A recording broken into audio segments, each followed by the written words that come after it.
Hello, আসসালামু আলাইকুম everyone. সবাই কেমন আছেন? আশা করি ভালো আছেন। আমি আজকে ভালো আছি, কয়েকদিন ধরে ভালো ছিলাম না। তো এখন তো শীতকাল চলে আসছে, তো এখনও কুয়াশা কুয়াশা ভাব। এখন হচ্ছে 11টার মতো বেজে গেছে। রান্নাবান্না এদিকে সব কাজকাম কমপ্লিট। তো আমার বিছানা চাদরটা একটু ময়লা ময়লা লাগতেছে।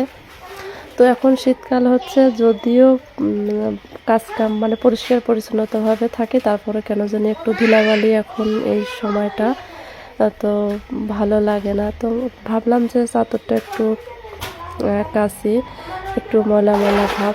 আর কয়েকদিন ধরে কিন্তু আমি সবসময় বিছানার মধ্যে শুয়েছিলাম। তো যাই হোক, কালকে কিন্তু আমি গোসল করছি, বাট মাথার চুলগুলো ভেজানো হয় নাই। আর আমার কাপড়গুলো হচ্ছে এমনি খোলায় রাখছিলাম। মানে পরনের যে কাপড়গুলো ছিল এগুলো কিন্তু আমি কাচি নাই। যাই হোক, তো আজকে চাদরটা এবং আমার যে কালকে কাপড় চোপড় হালকা পাতলা ছিল কয়েকটা, তো এটা হচ্ছে ভিজিয়ে নিচ্ছি।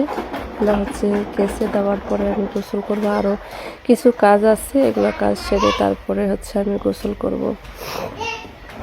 তো হচ্ছে আমি কিন্তু এই কয়েকদিন আপনাদেরকে অনেক অনেক মিস করছি। আপনারা আমাকে মিস করছেন কিনা তা জানি না। তো যাই হোক, আপনারা যারা আমার ভালোবাসার মানুষ তারা অবশ্যই আমাকে মিস করছেন, আর আমিও কিন্তু অনেক মিস করছি। সবাই ভালো থাকবেন, সুস্থ থাকবেন। সবাইকে বাই বাই।